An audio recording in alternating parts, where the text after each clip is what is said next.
Hello दोस्तों। हम लोग घटनासार मैगजीन जो अभी आई है नवंबर से लेकर 2026 अप्रैल तक उसको कवर करेंगे। और इसमें हम लोग सबसे पहले राष्ट्रीय घटनाओं की अर्धवार्षिकी को कंप्लीट करेंगे। तो राष्ट्रीय घटनाओं के अर्धवार्षिकी में सबसे पहले न्यूज हम लोग देखते हैं। परमाणु ईंधन आत्मनिर्भरता के नज़दीक पहुंचा भारत। परमाणु ईंधन आत्मनिर्भरता के नज़दीक पहुंचा भारत। इस न्यूज में क्या है, इसको हम लोग सबसे पहले देखते हैं। भारत परमाणु ईंधन आत्मनिर्भरता के करीब पहुंच गया है। 6 अप्रैल 2026 को तमिलनाडु के कलपक्कम में स्थित प्रोटोटाइप फास्ट ब्रीडर रिएक्टर ने निरंतर परमाणु प्रतिक्रिया चरण हासिल कर लिए, जो भारत के 3 चरणों वाले परमाणु ऊर्जा कार्यक्रम के दूसरे चरण में एक बड़ी और ऐतिहासिक छलांग है। यह भारत को 2047 तक 100 गीगावाट, भारत का लक्ष्य क्या है? भारत सरकार का लक्ष्य है कि 2047 जब आज़ादी के 100 वर्ष कंप्लीट हो, तब तक परमाणु क्षमता 100 गीगावाट तक प्राप्त कर लेना है। क्या है अब फास्ट ब्रीडर रिएक्टर क्या होता है? तो फास्ट ब्रीडर रिएक्टर बिजली पैदा करते समय जितना ईंधन खपत करता है उससे कहीं अधिक ईंधन पैदा करता है। मतलब फास्ट ब्रीडर रिएक्टर बिजली पैदा करने में जितना ईंधन उसमें लगता है उससे ज़्यादा अधिक ईंधन वो उत्पादन करता है। भारत का fast breeder reactor Indira Gandhi परमाणु अनुसंधान केंद्र द्वारा डिजाइन और विकसित किया गया है। किसके द्वारा बनाया गया है भारत का फास्ट ब्रीडर रिएक्टर? तो इंदिरा गांधी परमाणु अनुसंधान केंद्र द्वारा। और इसकी क्षमता कितनी है? 500 मेगावाट की है। यह बिजली उत्पन्न करने के लिए विभिन्न चरणों में, 3 चरण होते हैं इसमें। एक यूरेनियम में पहले चरण में यूज होता है यूरेनियम, दूसरे में प्लूटोनियम और तीसरे चरण में थोरियम का प्रयोग किया जाता है। प्रोटोटाइप फास्ट ब्रीडर रिएक्टर को आखिर थोरियम की एक बड़े रूप में पाए जाने वाली श्रेणी का प्रयोग करने के लिए डिजाइन किया गया है। इसे थोरियम जो लास्ट स्टेज में प्रयोग किया जाता है, थर्ड स्टेज में, उसके लिए इसका उपयोग इस बनाया गया है। ट्रांसम्यूटेशन के जरिए थोरियम यूरेनियम 233 में बदल जाएगा। ट्रांसम्यूटेशन होता है जिससे थोरियम यूरेनियम 233 में बदलेगा और उसका प्रयोग तीसरे चरण में किया जाएगा। परमाणु ऊर्जा कार्यक्रम के तीसरे चरण में किया जाएगा। परमाणु ऊर्जा कार्यक्रम 1950 के दशक में, ये जो 3 चरणों का जो परमाणु ऊर्जा कार्यक्रम है, ये 1950 के दशक में होमी जहांगीर भाभा थे, उनकी दिमाग की उपज थी। पहले चरण में बिजली पैदा करने के लिए प्रेशराइज हैवी वाटर रिएक्टरों में यूरेनियम का प्रयोग होता है। दूसरे चरण में प्लूटोनियम का प्रयोग होता है। फास्ट ब्रीडर रिएक्टर में विखंडन से गुजरता है। और तीसरे चरण में यूरेनियम का प्रयोग। अब यूरेनियम का प्रयोग कैसे मतलब होता है? यूरेनियम 233 जो थोरियम उसमें ट्रांसम्यूटेशन के जरिए बदलता है यूरेनियम 233 में, उसका प्रयोग करते हैं, जो कि 3 चरणों वाला परमाणु ऊर्जा कार्यक्रम है।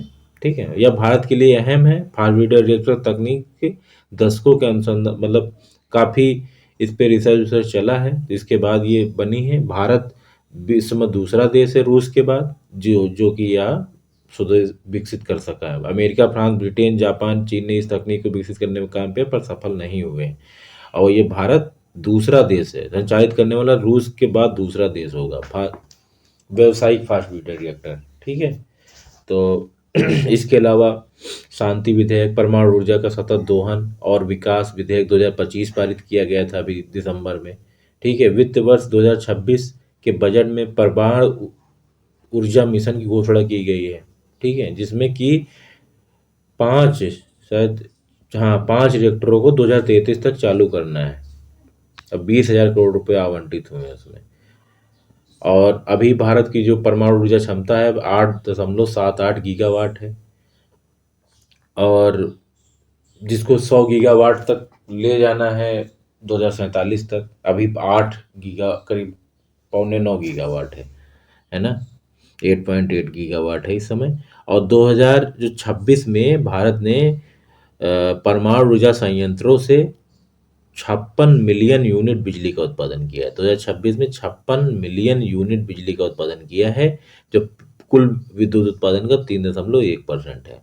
सरकार ने कहा कि स्वदेशी 700 मेगावाट रिएक्टरों व 1000 मेगावाट रिएक्टरों के साथ भारत की परमाणु ऊर्जा क्षमता वित्त वर्ष 2032 तक बाई 22 गीगावाट हो जाएगी।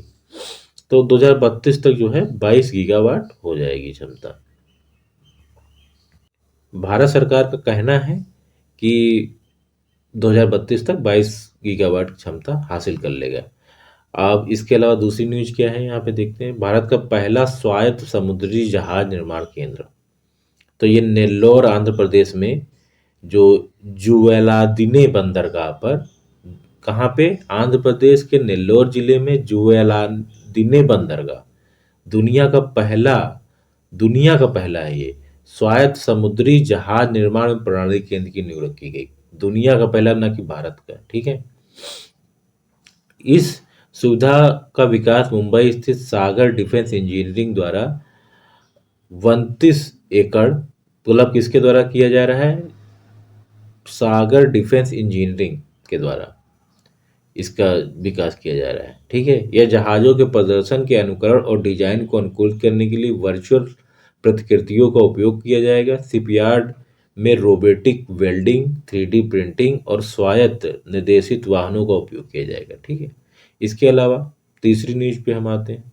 अब हम लोगों ने कौन कौन से देख लिए यहाँ पे, परमाणु ईंधन में आत्मनिर्भरता के नज़दीक पहुंचा भारत में फास्ट ब्रीडर रिएक्टर का उपयोग किया जाएगा। फास्ट ब्रीडर रिएक्टर में पहले में यूरेनियम, दूसरे में प्लूटोनियम और 3 चरण में परमाणु ऊर्जा कार्यक्रम है। पहले में यूरेनियम, दूसरे में प्लूटोनियम और तीसरे चरण में थोरियम का प्रयोग किया जाएगा, है ना।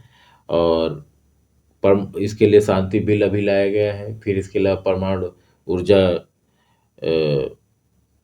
मिशन की घोषणा की गई है, ठीक। और 2047 तक भारत का लक्ष्य है कि 100 गीगावाट। अभी वर्तमान समय में 8.78 गीगावाट जो गीगावाट जो है ऊर्जा का उत्पादन होता है परमाणु ऊर्जा से। फिर इसके अलावा बिजली उत्पादन में 56.7 मिलियन यूनिट बिजली का उत्पादन किया है 2026 में, जो कि 3% लगभग बिजली विद्युत का उत्पादन में योगदान देता है परमाणु ऊर्जा, ठीक है। फिर भारत का दूसरी न्यूज देखते हैं। इसके अलावा 2032 तक सरकार का लक्ष्य, उम्मीद है कि 22 गीगावाट क्षमता हो जाएगी भारत की, और 2047 से 100 गीगावाट पहुंचाना, ठीक है। भारत का पहला स्वायत्त समुद्री जहाज निर्माण केंद्र, ये कहाँ बनना है, तो जुवालिदिने बंदरगाह, आंध्र प्रदेश, नेल्लोर, ठीक है। इतना याद रखो। और दुनिया का पहला है स्वायत्त समुद्री जहाज निर्माण प्रणाली केंद्र की नींव रखी गई, ठीक है। इसका विकास जो है सागर डिफेंस इंजीनियरिंग द्वारा किया जाएगा, ठीक है। बस ये 2 न्यूज़ेस हो गई। तीसरी न्यूज पे आते हैं। भारत की पहली ड्राइवर रहित पॉड टैक्सी परियोजना, ठीक है। तो ये जो है कहाँ शुरू हुई है, तो ये शुरू हुई है महाराष्ट्र में, ठीक। तो देवेंद्र फडणवीस ने भारत के शिलान्यास किया है अभी, ठीक है। इसका कहाँ से, कुर्ला और बीकेसी के मध्य में, मुंबई में ये कुर्ला एक जगह है और बीकेसी के बीच में विकसित की जाएगी। क्या है, ड्राइवर रहित पॉड टैक्सी परियोजना, ठीक है। यह स्वचालित तीर पारगमन प्रणाली, ठीक है, यात्रियों के अंतिम छोर तक बेहतर कनेक्टिविटी के लिए, ठीक है। इसकी जो है पहला चरण जो है 3.36 किलोमीटर लंबा रूट होगा। इसमें 8 स्टेशन होंगे, है ना। कुल जो इसकी होगी लंबाई, तो 8.85 किलोमीटर की लंबाई होगी, जो पहले चरण में 3.36 किलोमीटर बनाया जाएगा, ठीक। स्टेशन ये है, कोई मतलब नहीं, 22 स्टेशन स्वचालित होंगे, इसमें बनाए जाएंगे। 1000 करोड़ रुपए का प्रोजेक्ट है और 2031 तक 1 लाख से अधिक यात्रियों को फायदा मिलेगा। और इसका शुरू जो है 2027 में ही शुरू होगा ये। तो इसमें ये है कहाँ पे है, ये किसके, कहाँ, कुर्ला और बीकेसी के मध्य चलाया जा रहा है। भारत की पहली ड्राइवर रहित पॉड टैक्सी परियोजना कुर्ला और बीकेसी जो मुंबई में है, मुंबई में वहाँ चलाएगा, कुर्ला बीकेसी के मध्य। और 2027 तक ये शुरू होगा और 8 किलोमीटर 8.85 की लंबी इसकी जो है ये परियोजना है लंबी, और अभी पहले चरण में 3.36 किलोमीटर चलाई जाएगी। ठीक, बस यही इम्पोर्टेंट है इसमें। गुरुग्राम भारत का सबसे प्रदूषित शहर बना। तो अब ये मार्च 2026 में गुरुग्राम देश का सबसे प्रदूषित शहर रहा। ठीक है, किसने ये रिपोर्ट जारी की है? मार्च 2026 की है, सिर्फ बताया गया है। और ये रिपोर्ट जारी की है ऊर्जा और स्वच्छ वायु अनुसंधान केंद्र।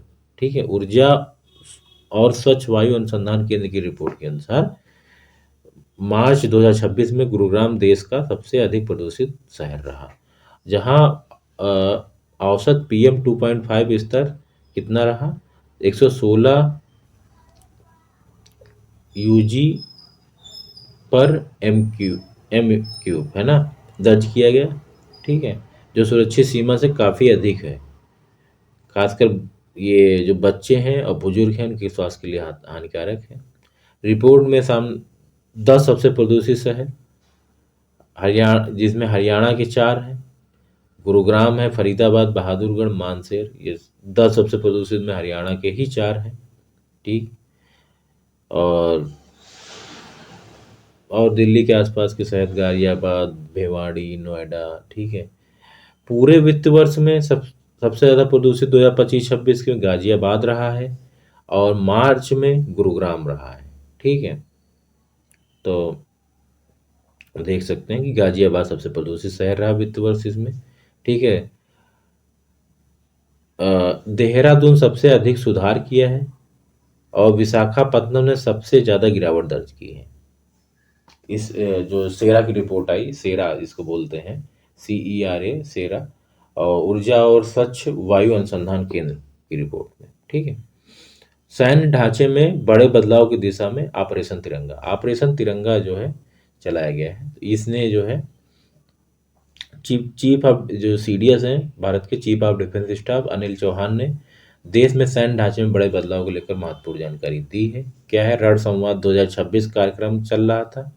कहाँ चल रहा था? बेंगलुरु में चल रहा था। ठीक है, के दौरान 9 अप्रैल 2026 को थिएटर कमान के गठन को लेकर तीनों सेनाओं के बीच, मतलब जो थिएटर कमान गठन किया जा रहा है वो तीनों सेनाओं के मध्य जो चर्चा पूर्ण हो चुकी है। ठीक है, और ये जो पूरी प्रक्रिया रही थिएटर कमान के गठन को लेकर, ऑपरेशन तिरंगा इसको नाम दिया गया है। ठीक है, जो थिएटर कमान ये कहाँ पे, ये रण संवाद 2026 में इनकी जानकारी दी गई। और जो थिएटर कमान तीनों सेनाओं के मध्य एक एकीकृत व्यवस्था बनाई जाएगी, है ना, और जिसमें वो जो व्यवस्था बनाने में जो प्रक्रिया रही उसे क्या ऑपरेशन तिरंगा नाम दिया गया है। ठीक है, और अब ये जो रक्षा मंत्री और फिर सुरक्षा मामलों के कैबिनेट समिति के पास मंजूरी के लिए भेजा जाएगा। अभी ये इसमें क्या होगा कि तीनों सेनाओं की ताकत और संसाधनों का एक भौगोलिक क्षेत्र के तहत एक कमांडर अधीन लाना है ना, कि और ताकि युद्ध की से एकीकृत रणनीति बनाई जा सके। ठीक है, आधुनिक युद्ध अब केवल जमीन हवा, मतलब एकीकृत करने के लिए तीनों सेनाओं को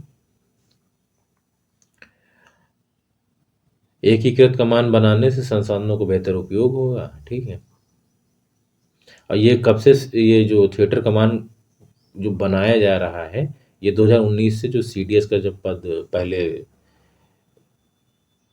बिपिन रावत जब बने थे CDS पहले, तब से ही इसका प्रक्रिया शुरू हो गई थी। ये लगभग अब पूरी हो चुकी है, और ये जो पूरी प्रक्रिया रही है थिएटर कमान के गठन को, उसी को ऑपरेशन तिरंगा नाम दिया गया है। ठीक है, तो ऑपरेशन तिरंगा आप लोग याद रखेंगे कि क्या है, जो थिएटर कमान के गठन को लेके जो पूरी प्रक्रिया रही उसे ऑपरेशन तिरंगा नाम दिया गया है। और यह क्या करेगा? थिएटर कमान क्या करेगा? थिएटर कमान तीनों सेनाओं के मध्य जो है एकीकृत सैन्य ढांचा का विकास करेगा। ठीक है, और ये जो इसकी जानकारी रण संवाद जो चल रहा है इस समय बेंगलुरु में चल रहा था अप्रैल में, उसमें ही CDS जो अनिल चौहान उन्होंने ये जानकारी दी। केंद्रीय सशस्त्र पुलिस बल सामान्य प्रशासन कानून लागू। तो अभी दो अप्रैल में ये बिल आया था, केंद्रीय सशस्त्र पुलिस बल प्रशासन कानून central armed forces police forces है ना, ये सेंट्रल जो ये कानून लागू हो गया है। ठीक है, इसके द्रौपदी मुर्मू राष्ट्रपति ने मंजूरी दे दी है इसको। ठीक है, तो इसका उद्देश्य क्या है? प्रशासनिक स्पष्टता और बेहतर कमांड ढांचा के माध्यम से आंतरिक सुरक्षा को मजबूत करना है। ठीक है, इसमें विभिन्न बलों के लिए अब इसमें क्या है कि जो जो सीएपीएफ है, जो सीएपीएफ के चारों पुलिस फोर्सेस हैं, जो ये पांच पांच जो केंद्रीय बल हैं सीएपीएफ में, सीआरपीएफ, बीएसएफ, सीआईएसएफ मतलब ये केंद्रीय औद्योगिक सुरक्षा बल, ठीक है, और आईटीबीपी और एसएसबी, ये पांचों को जो है जो अलग अलग जो सेवा नियम थे इनको एक समान कानून ढांचा देने के लिए केंद्रीय पुलिस बल सामान्य प्रशासन कानून लाया गया था। ठीक है, इसके तहत जो भर्ती प्रक्रिया है, सेवा और शर्तें हैं, है ना, और जो पेंशन वेंशन है उनको जो है एक ही पदोन्नति, सेवा शर्त, भर्ती प्रक्रिया को एक प्रकार से ही विनियमित करना था। ये जो सीएपीएफ के पांचों बल हैं, बीएसएफ है, सीआरपीएफ है, एसएसबी है, आईटीबीपी है और सीआईएसएफ है, इनको तो सीएपीएफ कानून मतलब लोकसभा और राज्यसभा में ये 2 अप्रैल और 3 अप्रैल को पारित हो गया था, ये अब ला गया। ग्रेट इंडियन कच्छ में जो ग्रेट इंडियन बस्टर्ड के बच्चे का जो जन्म हुआ है, तो ये वन्य जीव संरक्षण कच्छ में जो है 26 मार्च 2026 को एक ग्रेट इंडियन बस्टर्ड ने एक बच्चे को जन्म दिया। ये अंतर्राज्यीय संरक्षण प्रयास था।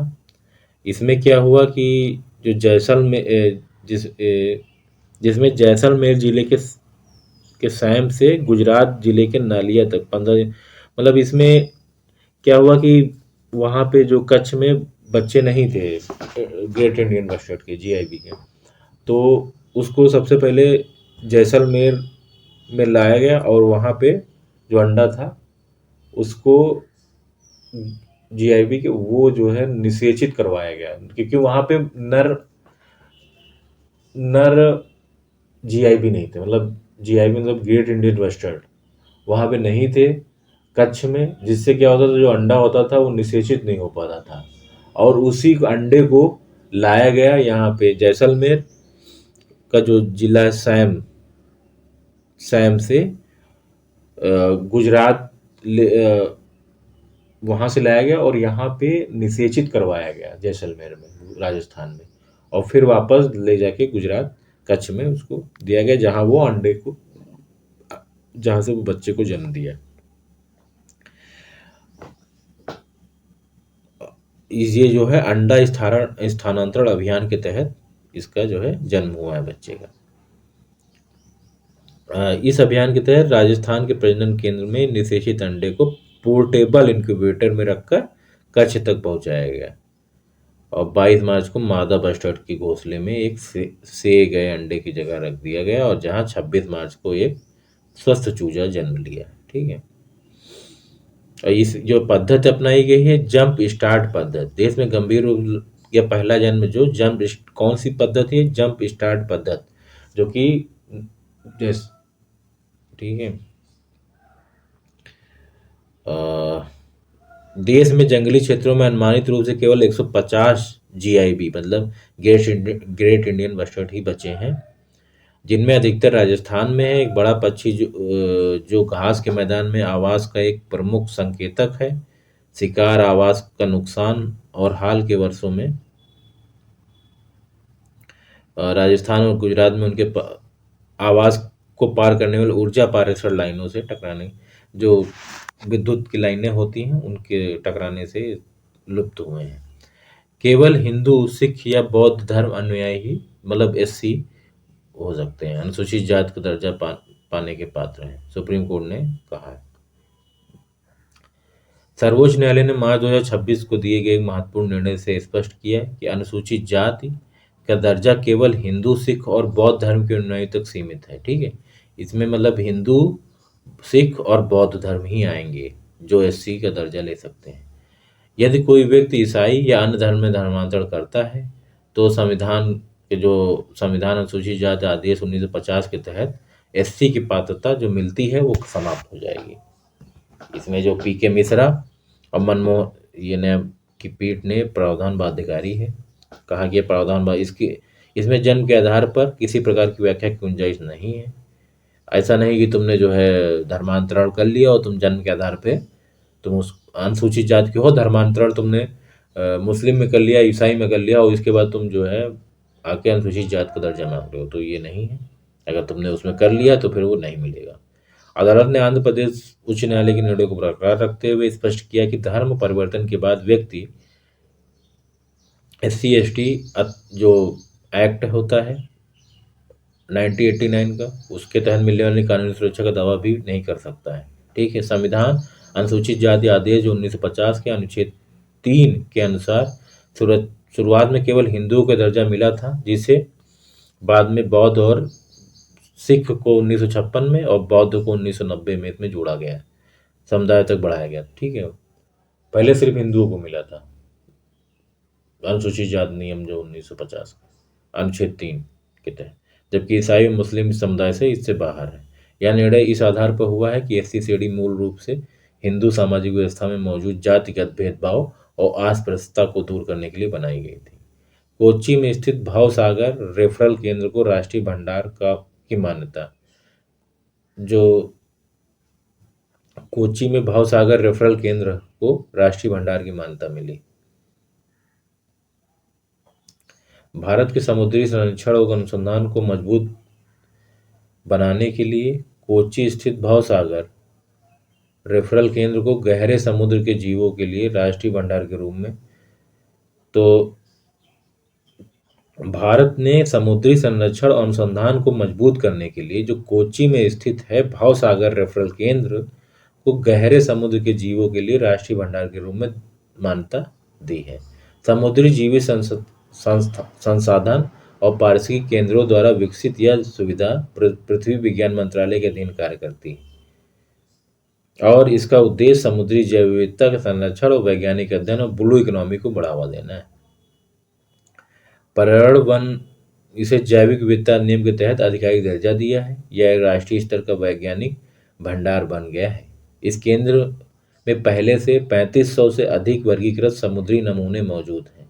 3500 से अधिक समुद्री नमूने मौजूद हैं, जिनमें कशेरुकी जीव जैसे निडेरियन, मोलस्क, आर्थ्रोपोडा, इकाइनोडर्म तथा कशेरुकी जीवों में गहरे समुद्र की मछलियां शामिल हैं। यह केंद्र केवल संग्रहण तक सीमित नहीं है, बल्कि अनुसंधान और दस्तावेजीकरण का एक प्रमुख हब भी है।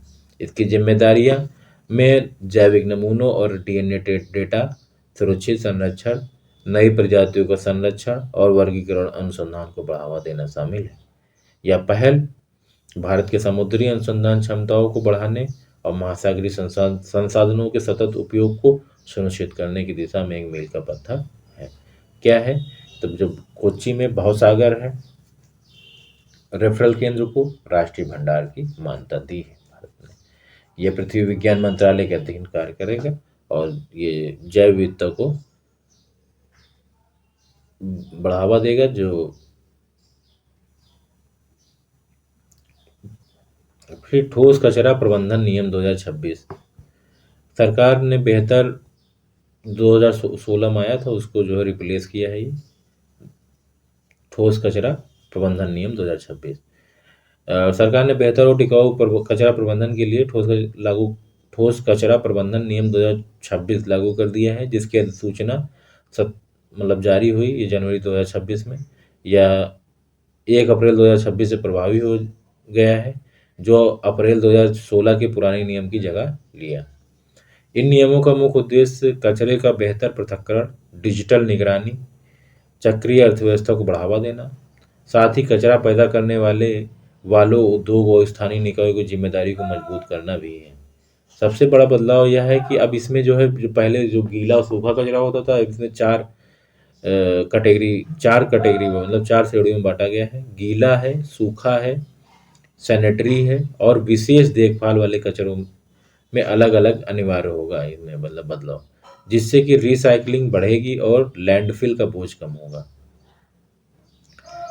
बड़े संस्थानों और हाउसिंग कॉम्प्लेक्स जैसे बल्क वेस्ट जनरेटर को कचरे के संग्रह, परिवहन और पर्यावरण अनुकूल निपटान की जिम्मेदारी खुद उठानी होगी।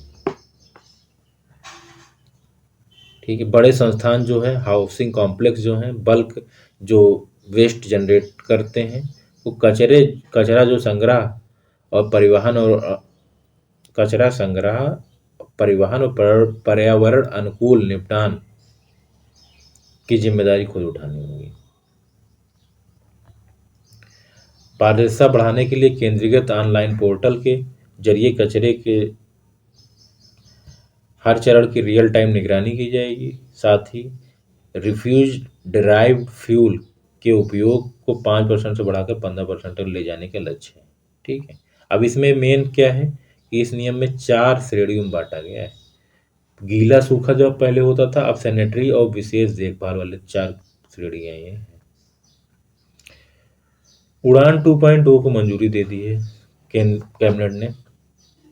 तो 25 मार्च 2026 को केंद्र सरकार की मॉडिफाइड रीजनल एयर कनेक्टिविटी योजना उड़ान 2.0 को मंजूरी प्रदान की है। उड़ान 2.0 के तहत 100 नए एयरपोर्ट विकसित किए जाएंगे। तो उड़ान 2.0 योजना के तहत 100 नए एयरपोर्ट विकसित किए जाएंगे और 2030-35 के लिए नए पर्यावरण लक्ष्य तय करना और मोडिफाइड और आसान इमिग्रेशन सिस्टम के लिए IVFRT 3.0 योजना शामिल है। ठीक है, कैबिनेट ने इमिग्रेशन वीजा, विदेशी नागरिक ट्रैकिंग से जुड़ी IVFRT 3.0 योजना को 31 मार्च 2031 तक IVFRT 3.0 योजना को 31 मार्च 2031 तक 5 सालों के लिए बढ़ाने की मंजूरी प्रदान की है। ठीक है, इमिग्रेशन वीजा और विदेशी नागरिक ट्रैकिंग IVFRT योजना 3.0 योजना के लिए 1800 करोड़ रुपए का बजट रखा गया है, जिसका प्रयोग इमिग्रेशन चेक पोस्ट पर AI टूल्स, आइरिस स्कैनिंग और बायोमेट्रिक ऑथेंटिकेशन के लिए होगा। 100 नए एयरपोर्ट बनाने के लिए सरकार उन एयर ट्रिप्स का प्रयोग करेगी जो अब तक प्रयोग में नहीं है। इसके अलावा जो हिमालयी राज्य हैं, नॉर्थ ईस्ट है और द्वीपों के लिए 200 नए हेलीपैड बनाए जाएंगे, जिसके लिए करीब 3600 करोड़ रुपए आवंटित किए गए ताकि पहाड़ी और दुर्गम इलाकों में अच्छी कनेक्टिविटी हो सके। केरल में ड्रैगन फ्लाई प्रजाति लिरियोथेमिस कैरलेसिस की खोज हुई है। लिरियोथेमिस कैरियसिस की खोज हुई है। ये क्या है? ड्रैगन फ्लाई की प्रजाति है लिरियोथेमिस कैरलेसिस। केरल में ड्रैगन फ्लाई की एक नई प्रजाति लिरियोथेमिस कैरलेसिस की हाल में खोज हुई है। लिरियोथेमिस कैरलेसिस की खोज हुई जो राज्य के समृद्ध जैव विविधता को रेखांकित करती है। यद्यपि इसे पहली बार वर्ष 2013 में एर्नाकुलम जिले के वारापट्टी क्षेत्र में दर्ज किया गया था, किंतु एक दशक से अधिक समय तक इसे लेरथेमिस एसिग्रस्टा समझा गया। ठीक है, एसिग्रस्टा समझा गया था, लेरिथेमिस एसिग्रस्टा समझा गया था, लेकिन वो था लेरियोथेमिस कैरलेसिस, जो कि ड्रैगन फ्लाई की नई प्रजाति है। यह प्रजाति ओडोनेट समूह से संबंधित है, जिसमें शिकारी और उभयचर प्रकृति के कीट शामिल होते हैं। इनकी विशेषता है जलीय लार्वा अवस्था और पंखों वाले वयस्क रूप। विस्तृत आकृतिगत अध्ययनों के माध्यम से इसकी विशिष्ट पहचान की पुष्टि की गई, जिसमें केरल के समृद्ध कीट विविधता और अधिक स्पष्ट हुई। ठीक है, क्या है कि केरल में जो ड्रैगन फ्लाई की लिरियोथेमिस कैरलेसिस जो प्रजाति है उसकी खोज की गई। इसको 2013 में देखा गया था एर्नाकुलम में, लेकिन इसको तब लेरियोथेमिस एसिग्रेस्टा समझा गया था, लेकिन अभी ये कैरलोसिस है, लेरियोथेमिस कैरलोसिस, जो कि ड्रैगन फ्लाई की प्रजाति है। ये पूछ सकते हैं कि ड्रैगन फ्लाई की प्रजाति जो अभी हाल ही में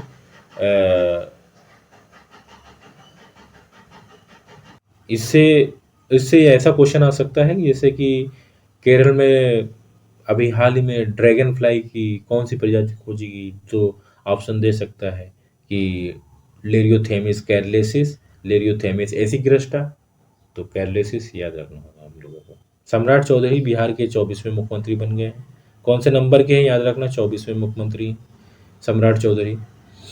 तो नीतीश कुमार की जगह ये इन्होंने स्थान लिया है। इनको शपथ किसने दिलाई, तो वहाँ के राज्यपाल हैं lieutenant general,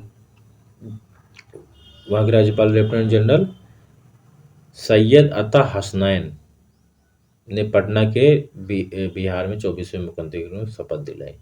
lieutenant general Syed अता हसनैन। तो और इसके साथ दो उप मुख्यमंत्री बने हैं जो जेडीयू पार्टी से हैं, विजय चौधरी और विजेंद्र यादव को उप मुख्यमंत्री की शपथ दिलाई गई।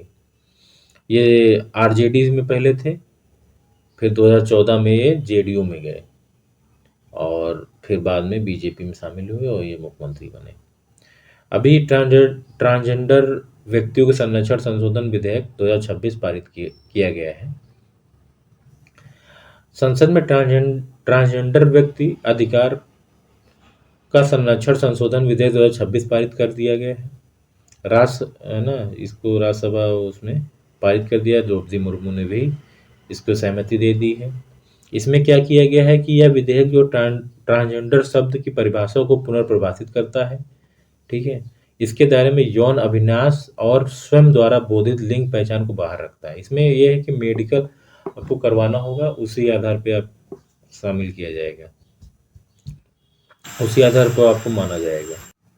तो इसमें मेडिकल करवाना होगा, उसी आधार पे आपको ट्रांसजेंडर माना जाएगा। आप खुद नहीं बता सकते कि हम हैं नहीं।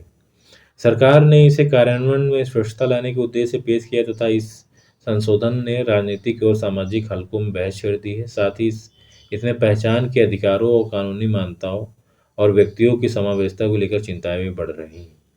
इस संशोधन ने नए कानून के तहत ट्रांसजेंडर व्यक्ति की परिभाषा को और अधिक स्पष्ट रूप से परिभाषित करने का प्रावधान है। इसमें यह स्पष्ट रूप से कहा गया है कि अलग अलग यौन रुझान या स्वयं द्वारा मानी गई लैंगिक पहचान वाले व्यक्ति इसे परिभाषा के अंतर्गत नहीं आएंगे। ठीक है, अलग अलग रुझान या स्वयं द्वारा मानी गई लैंगिक पहचान वाले व्यक्ति परिभाषा के अंतर्गत नहीं आएंगे। इसके बजाय विधेयक उन समूहों पर ध्यान केंद्रित करता है जिन्होंने पारंपरिक रूप से सामाजिक रूप से मान्यता प्राप्त है, जैसे कि हिजड़ा, किन्नर, अरावनी, जोगता, अतरलिंगी भिन्नता वाले व्यक्ति। सरकार द्वारा एक संशोधित परिभाषा भी पेश की गई है जो आत्म पहचान के बजाय जैविक और सामाजिक सांस्कृतिक पहचान पर आधारित है। इसमें शामिल अंतरलिंगी स्थितियों या जन्मजात विकृतियों वाले व्यक्ति वे व्यक्ति जो पारंपरिक ट्रांसजेंडर समुदाय से संबंधित हैं, है ना। एक नए प्रावधान के तहत प्राधिकरण को एक मेडिकल बोर्ड के रूप में परिभाषित किया गया है जो इसका नेतृत्व वरिष्ठ चिकित्सा अधिकारी करते हैं जो आवश्यकता पड़ने पर ट्रांसजेंडर पहचान को सत्यापित प्रमाणित कर सकता है। ठीक है,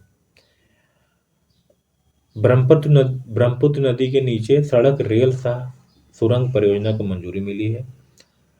तो आर्थिक मामलों की जो कैबिनेट समिति है, असम में ब्रह्मपुत्र नदी के नीचे भारत की पहली जलमग्न सड़क सह रेल सुरंग परियोजना को मंजूरी दी है। 18,000 करोड़ से अधिक की लागत से विकसित की जा रही है। इसकी लंबाई कितनी, याद रखो, 33.7 किलोमीटर लंबाई है। 4 लेन वाला बनेगा। एक्सेस कंट्रोल ग्रीन फील्ड परियोजना इंजीनियरिंग प्रोक्योरमेंट कंस्ट्रक्शन मोड में निर्मित की जाएगी। एक्सेस कंट्रोल ग्रीन फील्ड परियोजना जो कि 33.7 किलोमीटर लंबी है, 4 लेन की बनेगी। इस परियोजना में नदी के नीचे 15.79 किलोमीटर लंबी दोहरी सुरंग शामिल होगी। 15.79 किलोमीटर नदी के नीचे, टोटल लंबाई 33.7 किलोमीटर, और 4 लेन की बनेगी, एक्सेस कंट्रोल ग्रीनफील्ड परियोजना के तहत। ठीक है।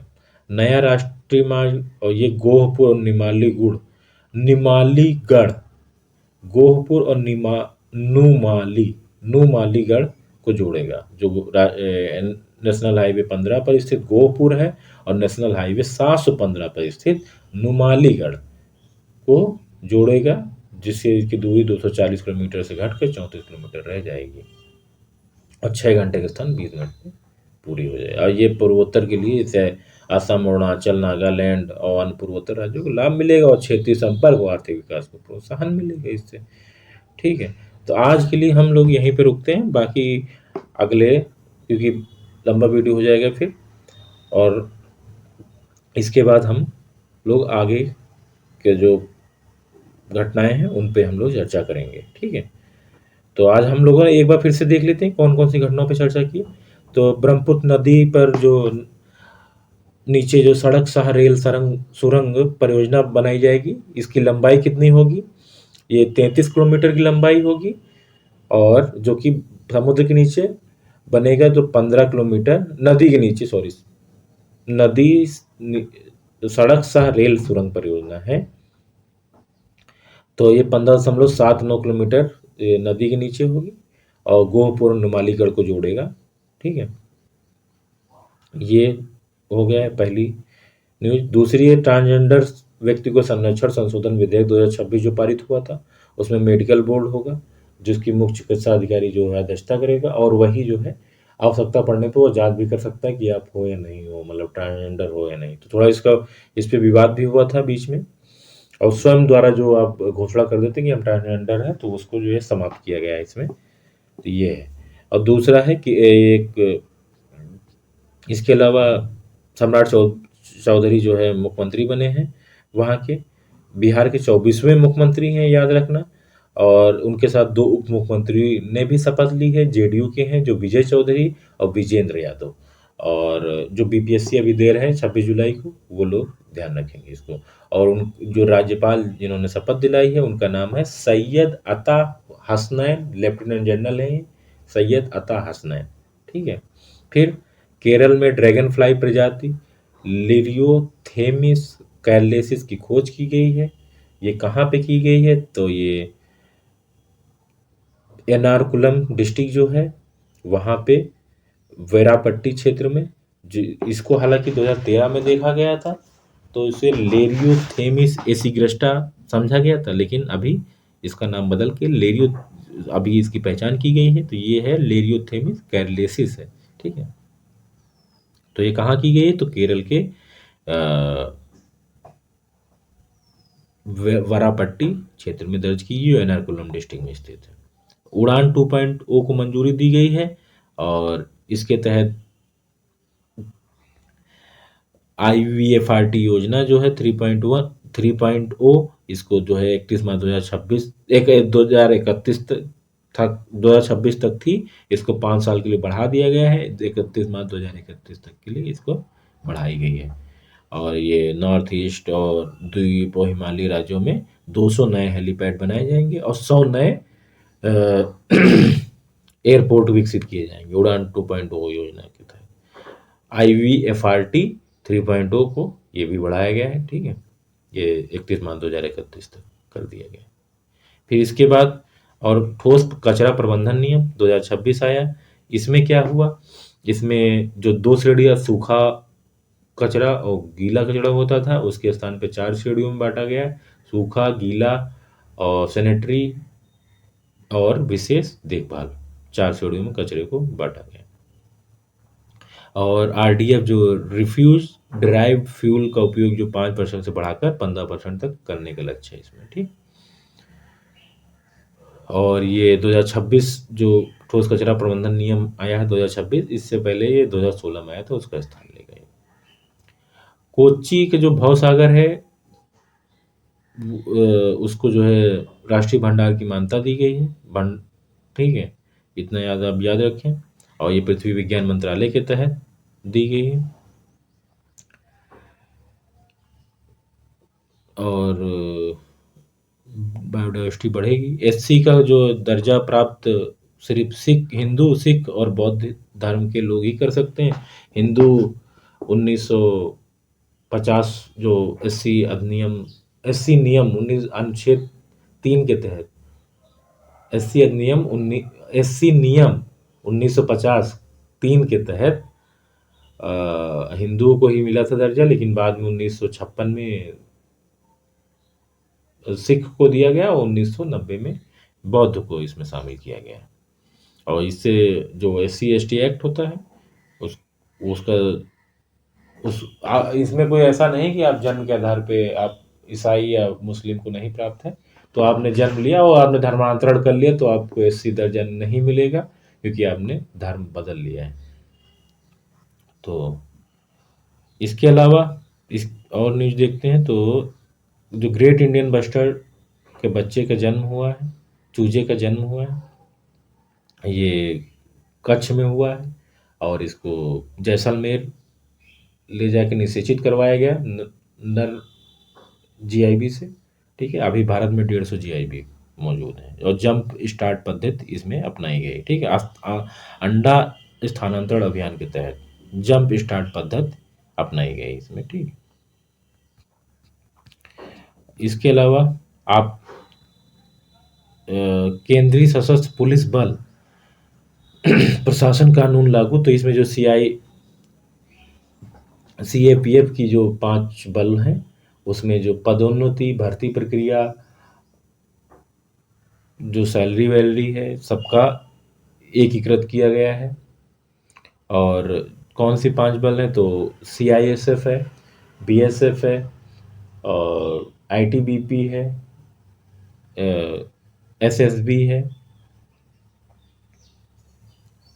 तो ये सीआरपीएफ है।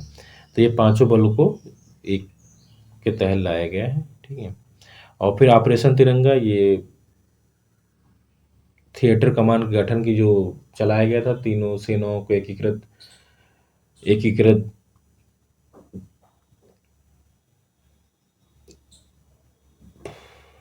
थिएटर कमान का जो गठन की जो प्रक्रिया रही 2019 से लेके अब तक, उसकी जो पूरी प्रक्रिया को ऑपरेशन तिरंगा नाम दिया गया है। रण संवाद जो चल रहा था बेंगलुरु में, उसमें इसकी जानकारी सीडीएस अनिल चौहान ने दी है।